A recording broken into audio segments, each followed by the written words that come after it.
Hi friends, welcome to my channel knowledge for you. ఈరోజు వీడియోలో మనం వాషింగ్ మిషన్లో ఉండే వాటర్ ఫిల్టర్ ఇన్లెట్ని ఎందుకు క్లీన్ చేసుకోవాలి అనే దాని గురించి మాట్లాడబోతున్నాం అనమాట. ఇప్పుడు చూడండి, దీన్నే ఇన్లెట్ అంటాం అనమాట. ఓకేనా, చూడండి అది ఎంత మురిగ్గా ఉందో. ఇది ఏం చేస్తుంది అంటే మనకి వాటర్లో నుంచి వచ్చే డస్ట్ని, ఓకేనా, మురికిని ఈ విధంగా ఆపేస్తుంది అనమాట.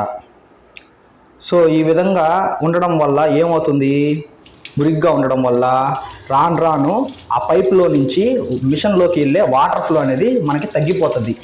సో వాటర్ని ఫిల్ చేసుకోవడానికి వాషింగ్ మిషన్ చాలా ఎక్కువ టైం తీసుకుంటుంది అనమాట. సో మనం ఇలాగ 2 వారాలకు ఒకసారి 3 వారాలకు ఒకసారి ఈ విధంగా ఈ ఇన్లెట్ని నీట్గా ఈ విధంగా వాష్ చేసుకొని మళ్ళీ దాని ప్లేస్లో మనం ఫిక్స్ చేసేస్తే అప్పుడు మన వాషింగ్ మిషన్ అనేది వాటర్ని చాలా ఫాస్ట్గా ఫిల్ చేస్తుంది అనమాట. ఓకేనా, థ్యాంక్ యూ.